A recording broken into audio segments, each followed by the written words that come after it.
어디든 누구든 부르면 달려가는 시시콜콜 택시. 오늘은 꼭 보고 싶었던 그 사람, 많이 궁금했던 그 사람을 만나러 달려갑니다. 시시콜콜 택시의 꿀잼 담당, 어서옵쇼 특집 개봉 박두. 안녕하십니까. 안녕하세요. 아니 제가 먼저 인사를 했는데 손이 이쪽으로 먼저 가시네요. 아 레이디 퍼스트요. 그렇죠.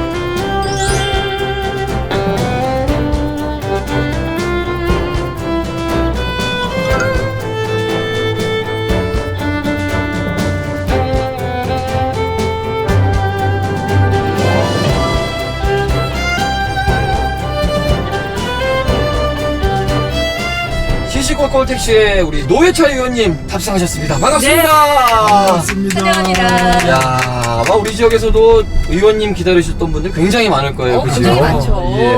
의원님, 네네. 우리 시청자분들에게 인사 한번 부탁드리겠습니다. 안녕하세요, 포항시민 여러분, 노회찬입니다. 반갑습니다. 예.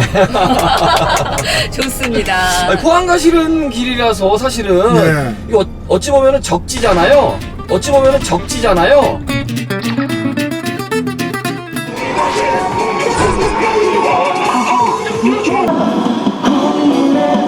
이게 표정이 안 좋으실 줄 알았더니 굉장히 밝으십니다. 아이, 그럼요. 저는 포항 시민을 사랑합니다. 그런가요? 예, 포항의 야. 앞바다도 좋아하고요. 오. 포항 죽도시장을 정말 그리워하고 있습니다. 네. 오, 포항에 대해서는 평소에 어떤 이미지들이 좀 있으셨어요? 포항은 해가 가장 먼저 뜨는 곳이다. 그렇죠. 가장 우리나라 동쪽에 위치하고 있고, 그 다음에 또 하나는 이제 포항은 산업의 도시죠. 포항제철, 우리나라 산업의 상징과 같은 곳이고요. 포항 인심은 또 좋은 걸로 알고 있습니다. 어릴 때부터 포항에 여름에 놀러도 가고, 그리고 그 후로도 포항에 1년에 아무리 못 가도 한두 번은 꼭 가는. 굉장히 예. 자주 오시는군요. 애정이 그렇습니다. 있으시네. 예. 심지어 신혼여행도 울진 쪽으로 오셨잖아요. 그죠? 어떻게 다 야. 아십니까? 저희가 엑스파일이 다 하죠. 있습니다. 예. 그렇습니다. 제가 이제 동해안 바닷가를 좋아하기 때문에 예. 울진으로 해가지고 이제 후포항 뭐 이렇게 해서 백암온천까지 갔었죠. 좋죠. 좋은 코스죠. 포항에 대한 애정이 분명히 있으시는 게 좀 묻어나죠? 말투에서 벌써. 그러니까요. 아니 오늘 포항에는 그럼 어떤 일로 가시는 거예요? 제가 속해 있는 그 정의당의 경북 도지사 후보, 오. 네. 예, 박창호 후보 개소식이 있습니다. 그걸 축하해 주러 가기 위해서 네. 오늘 대구에도 개소식이 2건 있었는데 예. 그 참석하고 이제 포항으로 건너가는 상황입니다. 그럼 선거철이 다가오니까 말이죠. 그죠? 그렇습니다. 이제 또 끝나면 또 제가 오늘 국회 본회의가 오늘 밤에 열리기 때문에 예. 네. 또 기차 타고 서울까지 가야 됩니다.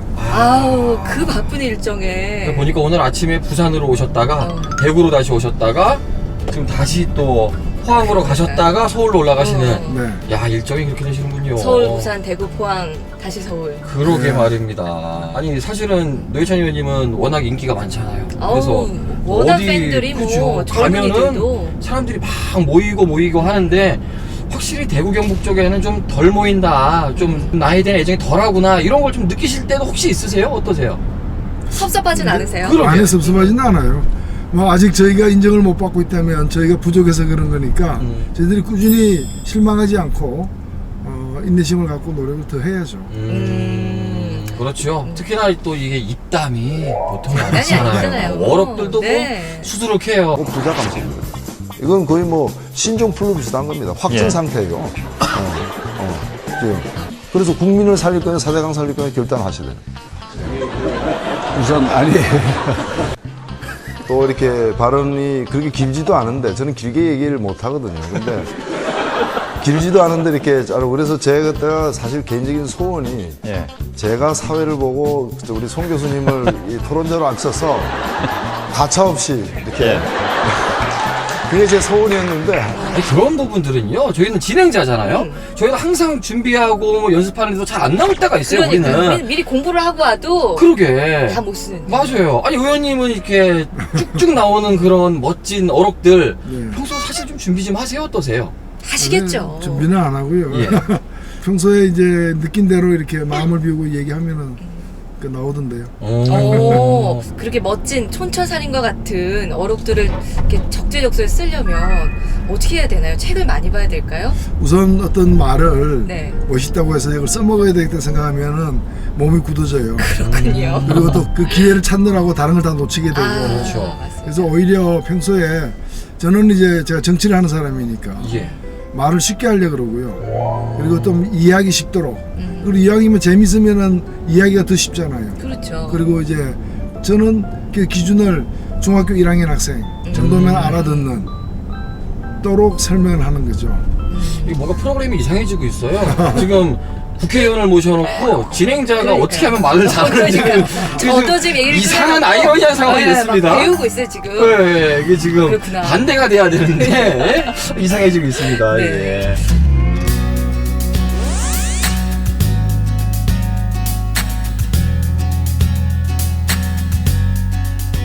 많은 분들이 의원님에 대해서 관심이 많기 때문에 네. 의원님이 어떻게 살았는지 또 여러 가지 아마 궁금한 것들이 많을 거예요. 네. 너무 많죠. 일단 우리 의원님 어린 시절부터 좀 얘기를 좀 들었으면 좋겠어요. 이 노동운동도 그렇고 노동 이런 쪽에 관심을 갖기 시작한 게 예. 고등학교 때부터라고도 들었거든요. 깜짝 놀랐습니다. 아, 예. 고등학교 맞나요? 어린애인데. 고등학교 그러게요. 때인데 그때가 이제 상황이 특수해서 그래요. 제가 고등학교 이제 다닐 무렵에는 대통령 선거가 없었어요. 대통령을 국민이 못 뽑고 통일주체 대의원이라고 하는 예. 사실상 관 조직에서 관에서 만든 그런 사람들이 뽑는 우리나라 민주주의가 좌절한 상황이었죠. 제2대 통일주체 국민회의 대의원 선거가 전 국민의 높은 관심 속에 전국 1265개의 선거구에서 실시됐습니다. 통일주체 국민회의는 온 국민의 총의에 의한 국민적 조직체로서 조국 통일의 신성한 사명을 가진 국민의 주권적 수임기관이며 어린 나이인데도 네. 학교에서 배운 거하고 정치 현실이 너무 다르기 때문에 그리고 내가 커도 대학생이 되어도 투표 한 번 할 수 없다 이런 생각을 미치게 되니까 막 민주주의에 대한 엄청난 관심을 갖게 되고 예, 그렇게 된 거죠. 그 열정이 타올랐었던 나이가 그러면 몇 살이요? 그때가 한 17살 이렇게 야, 돼서 17살 때. 고등학교 재수 시절이었다고 야, 들었습니다. 저 PC방 다닐 때. 그러니까 게임하고 애들 그러는데 게임하고 축구하고 뭐 철없이 놀 때인데. 야, 빠르네. 그러니까요. 그러면은 경기고등학교 출신이시잖아요. 네. 사실 그 옛날 경기고등학교 하면 이건 그럼요. 주류의 상징이고 주변에 새가 없었어요. 그러니까요. 그 주변에 새가 없었어요. 그러니까요.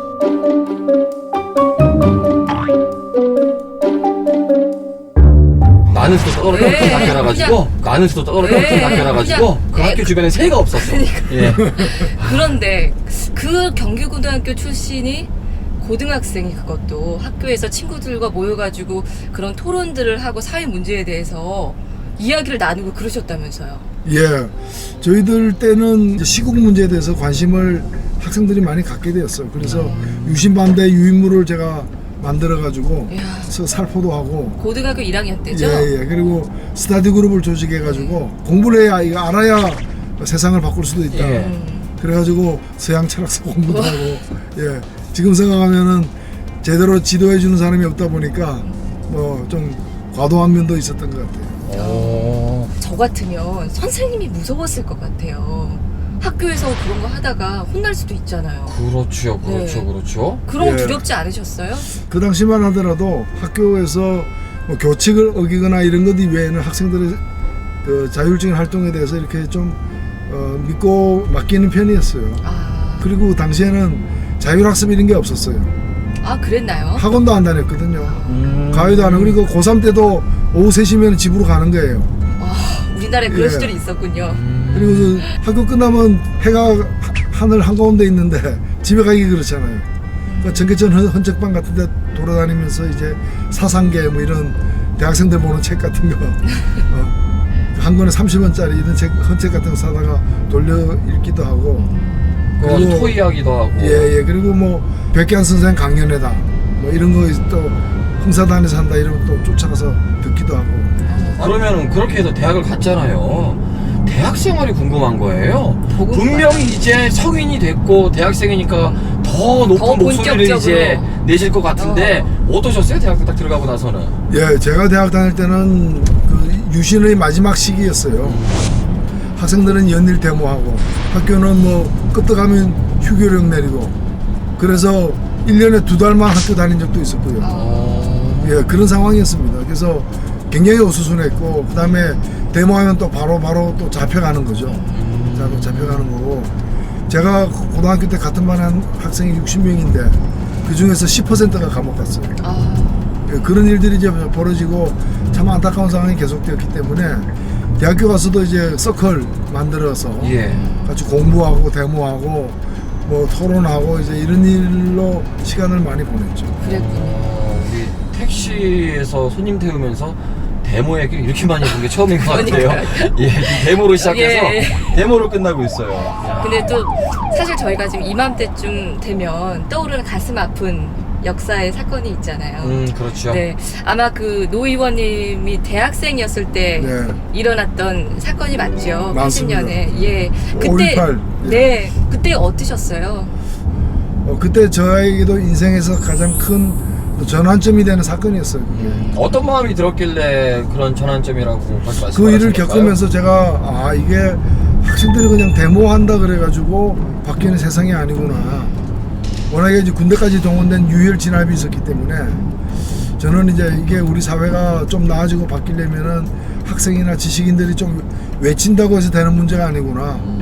다수의 국민들이 변화의 주체가 될 때 이게 바뀔 수 있는구나 하는 사실 그런 생각을 갖게 되었어요. 그래서 저는 학생 운동보다도 이제 그럼 내가 졸업하고 어떻게 살아가야 되느냐 그런 문제에 더 고민을 갖게 된 거죠. 그래서 많은 고민은 끝에 이제 보따리 싸들고 절에 갔어요. 오. 절에 가서 전기도 안 들어오는 그런 이제 절에 가서 한 달 동안 있으면서 제가 뭐 짧지만 살아온 과정 그리고 당시 정치 상황 여러 가지를 가지고 깊은 고민에 빠졌고 이제 마침내 결론을 내리고 이제 산에서 내려왔죠. 어떤 결론이었습니까? 결론이 뭔가 하면은 나는 운이 좋게도 좋은 환경에서 태어나서 좋은 교육도 받고 많은 혜택을 받은 사람으로서 예. 우리 사회가 이렇게 어려운 상황에서 좀 내 개인적인 문제보다는 사회적 문제를 해결하는데 내 일생을 투신하겠다. 그래서 이제 그 노동자들의 권익을 보장하는 그런 노동운동에 이제 그걸 평생의 직업으로 하겠다라고 결심을 했습니다. 그래서 그때가 대학교 3학년 때였는데 그래서 제가 이제 학교는 이제 졸업해야 되니까 시험도 치고 이제 다니면서 동시에 다른 학교를 하나 더 다녔어요. 어떤 학교죠? 큰 학교를 다니셨군요. 전기영접. 예. 전기영접에서 왜 가면 내가 노동운동 하려면은 그 노동자로 살아야 되니까. 예. 그러려면 기술도 있어야 되고 돈도 벌어야 되니까. 예. 그래서 전기영접을 배우는 학교를 다니면서 전기영접 자격증 3급, 2급 이렇게 자격증을 땄어요. 네. 따고 마침 내가 학교 졸업할 때 그때 고려대학교 졸업하는 날 그 학교 졸업식이었어요. 근데 제가 대학교 졸업식 안 가고 그 학교 졸업식을 갔어요. 가서 졸업하자마자 바로 이제 영주공으로 제가 취직을 한 거죠. 예. 그러면서 노동운동의 두 번째 인생, 저희 두 번째 인생인 노동운동, 노동자가 돼서 노동운동한다 이렇게 시작을 했습니다.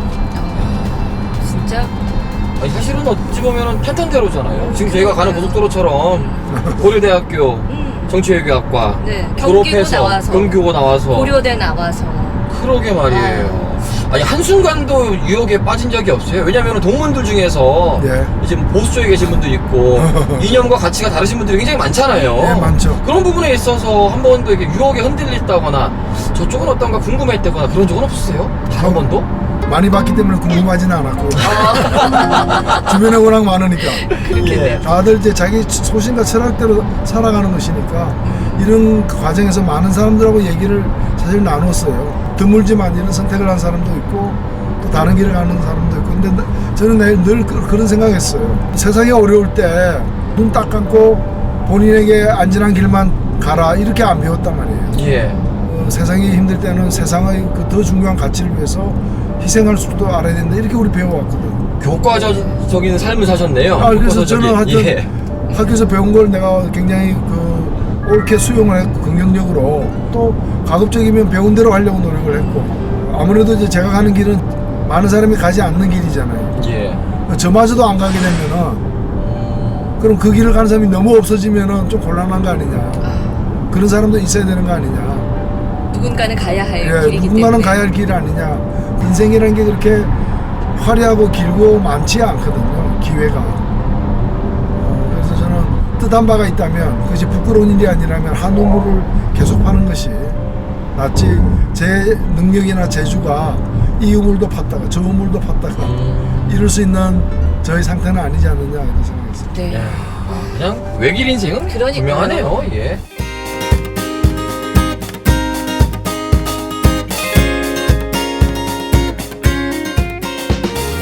저는 또 궁금한 점이 있습니다. 학생 운동에 이어서 이제 노동자들의 문제에 대해서도 이렇게 평생을 투신하겠다 결심을 하신 것이 본인께서는 그 확실한 어떤 동기가 있으셔서 그 소신을 갖고 하시는 일이지만 또 부모님의 입장에서는 우리 똑똑한 아들이 그렇죠. 우리 똑똑한 아들이 좀 더 편안하게 사회적으로 이렇게 좀 더 편안한 위치에서 살았으면 좋겠다는 생각을 하실 수 있거든요. 나라인 효자지만 집에선 불효자예요. 그러니까요. 예. 부모님은 굉장히 마음이 아프실 수도 있고. 그러게. 부모님은 어떠셨어요? 당연히 뭐 제가 고등학교 때부터 그런데 좀 관심이 큰 걸 보고 굉장히 걱정을 많이 하셨죠. 그래서 제가 그 공장 다닐 때 한 3년을 거짓말을 했어요. 공장 다닌다는 얘기를 안 했어요. 아, 그걸 숨기셨어요? 예. 3년이나요? 예. 근데 어느 날 이제 제가 집에 또 장남이기도 하고 영원히 속일 수는 없잖아요. 그렇죠. 그래서 이제 말씀을 드리고 이해를 구해야 되겠다. 이래서 이제 제가 그 당시 받던 월급 봉투 이런 거 모아놓은 걸 가지고 이제 제가 이런 생활을 하고 있습니다. 이게 이제 말씀을 드려가지고 난리가 났죠 이제. 뒤집어졌겠죠. 예. 그 부모님 생각은 이제 네가 그런 뜻을 갖고 있는 건 좋다. 근데 그걸 꼭 그렇게 공장을 다녀야 되는 거 아니지 않느냐. 뭐 예를 들면 공부를 해서 교수가 돼가지고 전문 지식으로 이렇게 도울 수도 있는 거고 여러 가지 뭐 할 수 있는 일이 많은데 그렇게 언제 잡혀갈지 모르는 위험한 일을 하는 거를 그 봐줄 수가 없다 이거죠. 근데 이제 뭐 자식 이기는 부모가 있습니까? 결국에는 저는 뭐 굽히지 않고 계속 했고 부모님도 이제 할 수 없이 이제 불안에 떨면서 이렇게 인정할 수밖에 없는 상황이 된 거죠. 아니 뭐 어디 기사에서 보니까요. 부모님들이 오히려 노동운동에 대해서 더 공부를 하시고 아시려고 네. 노력을 하시다는 얘기도 있더라고요. 나중에는 예. 지지를 하셨다는. 그러게. 예. 제가 그렇게 하고 가니까 이제 어머니가 이제 사랑하는 이 자식이 저런 길을 걷는다고 하니까 도대체 저 길이 무슨 길이길래 저 길을 걸으려고 하는지 좀 궁금하기도 하고 또 제 마음을 헤아려서 좀 같은 걸 느끼고 싶었던 것 같아요. 그냥 자식 사랑 때문에. 그래서 어머니가 이제 책방에 가가지고 노동 문제와 관련된 책도 사고 그다음에 신문에 기사가 나오는 관련된 기사가 나오면 그걸 오렸어요. 오려가지고 그걸 갖다 스크랩을 한 것 같아요. 그 스크랩 하고 있다는 걸 저한테는 숨기셨고 예. 안 알리셨고 그래서 어느 날 저한테 그 스크랩한 걸 내놓으시더라고요. 20년 동안 스크랩한 거. 20년이요? 예. 무려? 와. 1년에 스크랩북 하나씩 해가지고 그걸 20년을 갖다가 한 거예요. 그걸 저한테는 얘기를 안 했는데 예. 그거 20년이니까 이제 20권이니까 꽤 그렇죠. 부피가 큰 그걸 이제 내놓으시면서 이게 내가 너하고 같이 걸어온 길이다 뭐 이렇게. 와. 근데 이제 그 1권이 그 첫 권이 이제 20년 전에 제가 저 노동운동 하겠습니다 하고 있습니다라고 얘기했던 그 다음날 스크랩북을 만들기 시작했던 거예요. 야. 그게 앞에 제목처럼 적혀있는 말이 있어요. 어머니 친필로 써가지고 이게 하필이면 이 길을 아, 그게 스크랩북 제목이에요. 하필이면 이 길을. 뭔가 그 7글자에 많은 것들이 확 오네요, 느낌이. 눈물 났어요, 저 지금. 자, 아니 어떠셨어요? 그 스크랩 뭐 보셨을 때 저도 느낌은? 가슴이 메어지는 거죠. 이제 제가 그렇게 막 말리는데도 그 길을 가니까 도대체 그 길이 무슨 길이냐. 하고 아들하고 같이 이제 그 길을 같이 가련다. 같이 가는 거죠 이제. 그리고 이제 그러다가 제가 그 노동을 한다고 말씀드린 지 10년도 채 안 돼가지고 감옥에 가게 됐거든요. 그렇죠. 그때도 이제 감옥에 오셔가지고 저를 면회 왔다가 돌아가시면서 그 나무 이파리, 낙엽 뭐 이런 걸 하나씩 교도소 근처에서 주워가지고 그걸 또 이렇게 꽉꽉 눌러가지고 이렇게 거기다가 글자 하나씩 적고 해가지고 이제 보관을 하셨더라고요. 그래서 30년 가까이 이제는 더 이상 못 하십니다. 이제 연세가 들어서 못 하시는데 예.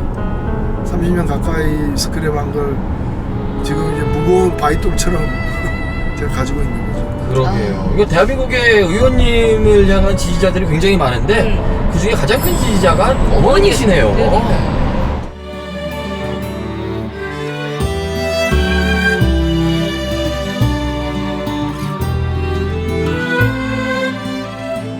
몇 년 정도 이렇게 수배 내려졌다가 이제 감옥에 제 가신 거죠? 수배가 7년, 7년. 감옥 안에 3년. 그래서 제가 어머니 한갑, 아버지 한갑, 동생 결혼, 누나 결혼식을 못 갔어요. 그래서 저희 집에 누나가 있는데 이제 누나가 저를 항상 놀리는 얘기가 있어요. 뭐라고 하셨나요? 쟤는 자기 결혼식에만 왔다. 쟤는 자기 결혼식에만 왔다. 아니, 결혼 얘기가 나온 김에 이제 네. 그러면 사모님 이야기를 좀 돌아가 볼게요. 아우. 짝사랑했다는 얘기가 있다는데요, 의원님께서. 아 그렇죠. 제가 혼자서 좋아하다가 예. 아는 사람한테 부탁해가지고 만났는데 뭐 만나고 이렇게 프로포즈 했다가 퇴짜 맞고 절치부심 해가지고 다시 도전해가지고 겨우 이렇게 아니, 이야기를 들어보니까 네. 처음 만났을 때 물론 짝사랑하는 마음이 있으셨겠지만 처음 만난 날 프로포즈를 하셨대요. 설마요? 정말인가요, 이번에? 예. 첫날 결혼하자고 그러셨어요? 어떻게 된 상황이에요? 과거에 이제 제가 40대 중반 다 돼갈 때 제 아내는 저보다 2살 많았어요. 예. 만나서 이제 어렵게 만났기 때문에 바로 중국집 가서 이제 짜장면 짬뽕 한 그릇씩 먹고 예. 예. 밥 한 그릇 먹고. 별로 말도 없이 예. 먹고 생맥주집 예. 네. 으로 옮겨서 500 하나씩 갖다 놓고. 500 하나씩 놓고 이제 예. 제 아내는 저를 처음 이제 만난 셈이 되는 거예요. 예. 이런 사람이고 이런 생각을 갖고 있고 당신에 대해서 이런 또 생각을 키워왔고 그러므로 결혼합시다. 결혼합시다. 아니 몸빼기 참 이상하잖아요. 그러니까. 우리가 지금까지 만났으니까 이러면서 너에 대해서 이랬으니까 결혼합시다가 아니라 제가 이런 사람이고 일단 자기소개를 한 다음에 결혼합시다. 그러니까 나 경기고 나왔고 고려대 아니, 나왔고 그런 얘기 안 했어요. 운동하고. 결혼할 때 아직 제 아내는 제가 어느 대학 나왔는지 몰랐어요. 정말요. 그랬군요. 답변이 뭐래요? 그렇게 뜬금없는 프로포즈. 그러니까 화내지 않나요? 예. 제 아내는 뭐 잘 모르기도 하거니와 네. 본인은 결혼 안 하기로 결심한 사람이다. 제 아내도 노동운동 하고 있었거든요. 네. 그러니까 한국 사회에서 여성이 가정까지 꾸리면서 노동운동 하는 거는 거의 힘들다. 그래서 자기들이 그 비슷한 처지 있는 여성들끼리 서로 논의를 해가지고 예. 둘 다 잘할 수 없으니까 노동운동 한 길로 가기로 그래서 결혼을 안 하기로 서로 결심을 한 바가 있다.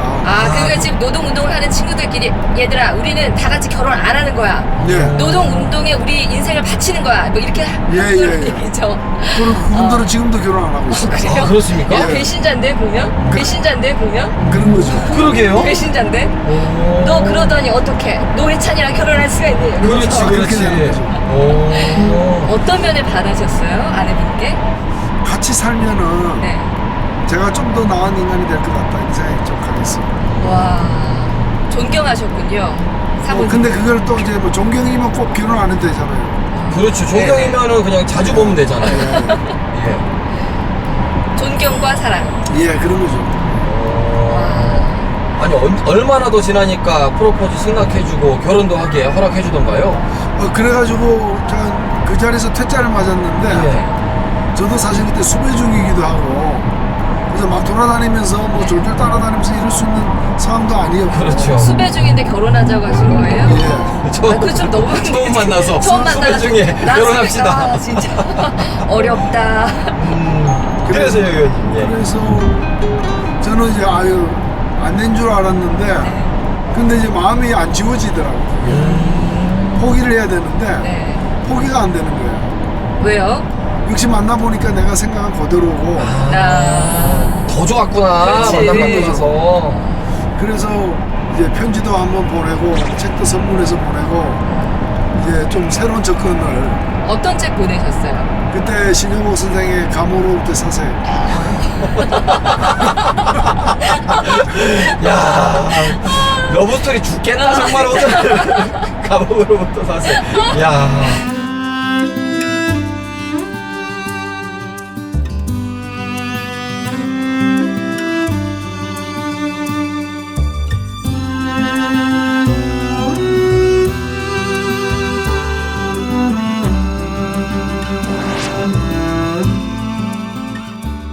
몇 년째시죠, 그럼 의원님? 결혼 생활하신 지? 결혼이 올해가 30주년입니다. 30주년, 올해 30주년이세요? 야, 축하합니다. 아니, 어떠세요? 30년 살아보니까 그대로인가요? 아니면? 다른 인터뷰에서 얘기를 한 적이 있는데 네. 한 10년쯤 전에 그래서 제가 태어나서 여러 한 일이 많지는 않은데 아직 성공했다라고 볼 수 있는 일은 없어요. 근데 한 가지 있다면 결혼이다. 한 가지 있다면 결혼이다. 와, 멋있죠? 너무 멋있어요. 여자로서 감동받은 것 같은데요, 너무 지금? 감동해가지고. 진행자로서가 아니라? 야, 여자라면 정말 저런 얘기 듣고 싶죠. 와, 세상에. 아, 금술이 지금도 여전히 좋으세요, 그러면? 막 뽀뽀도 하시고 그러세요? 지금도 아침에 헤어질 때 뽀뽀하죠. 아침마다 뽀뽀를 하신다고요? 예. 야, 그거 안 이런 하고 그 로맨티스트군요. 이상한 가정적이실 것 같지 않아요? 대위 굉장히 선생님께? 가정적이신 것 같아요. 요리도 좀 하신다는 얘기도 들은 것 아, 같고. 그리고 그 유명한 얘기 있잖아요. 남자들은 결혼할 때 이렇게 필시 그 혼수로 예. 요리 솜씨를 이렇게 장착하고 가야 된다.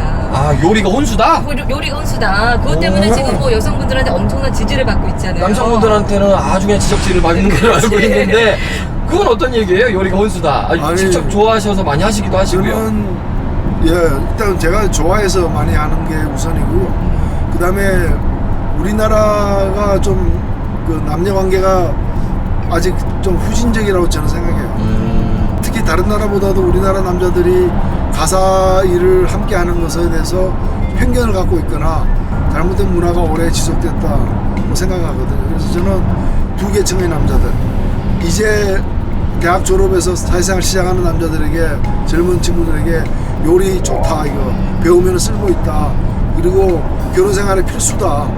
근데 남자들은 여성과 달리 평소에 요리하는 기회가 적었잖아요. 그렇죠. 그러니까 이건 돈을 주고 배워야 된다. 뭐 요리 천재 같은 사람이 간혹 있을 수 있지만 예. 대부분은 요리하면 일단 개념부도 안 써 있기 때문에 정립이 안 돼 있기 때문에 문화적으로도 떨어져 있고, 그래서 요리를 배워야 된다. 조리사 자격증 취득해가지고 결혼해라. 자격증까지 따야 되나요? 그 다음에 또 하는 부류는 이제 퇴직하시는 분들 있잖아요. 네. 생존을 위해서 요리사 자격증을 땄어요. 평생 얻어먹었잖아요. 오. 평생 얻어먹어서 이제는 나이든 아내를 위해서 요리를 만들 줄 아는 여생을 보내세요. 멋있습니다. 시간도 많잖아요, 이제는. 이제 강력히 공부하는. 지금 아니 뭐 지금 기세로 봐서는 법안 내실 기세인데요, 지금 이거를 가지고. 야. 의원님은 어떻게 생각하세요? 그러니까 더 행복한 대한민국으로 가기 위해서. 행복한 대한민국으로 가기 위해서는 무엇이 행복이냐. 네. 하늘에서 뭐 돈벼락 떨어지는 게 행복이냐, 그건 아닐 거 아니겠어요? 자기가 열심히 일했으면 그 보람을 느낄 수 있으면 그게 행복이라고 저는 생각하고, 땀 흘린 만큼 보람을 느낄 수 있는 사회, 그리고 사회적 약자들도 인간다운 어떤 품위를 지킬 수 있는 최소한의 삶의 질이 보장되는 그런 사회, 그리고 무엇보다도 기회가, 우리가 결과적 평등은 보장할 수 없지만 사람마다 능력에 따라서, 노력에 따라서 결과는 다를 수밖에 없어. 근데 기회는 같이 주어져야 된다. 부모 잘 만난 것도 실력이다. 그러면 부모가 가난하면 똑같은 기회가 안 주어져가지고 자식도 가난하게 된다면은 부와 가난이 세습되는 사회는 아주 안 좋은 사회거든요. 그래서 노력한 만큼 삶의 질이 나아질 수 있는 사회, 그리고 기회가 균등하게 보장되는 사회, 이것이 우리가 행복한 삶이 보장되는 사회가 아닌가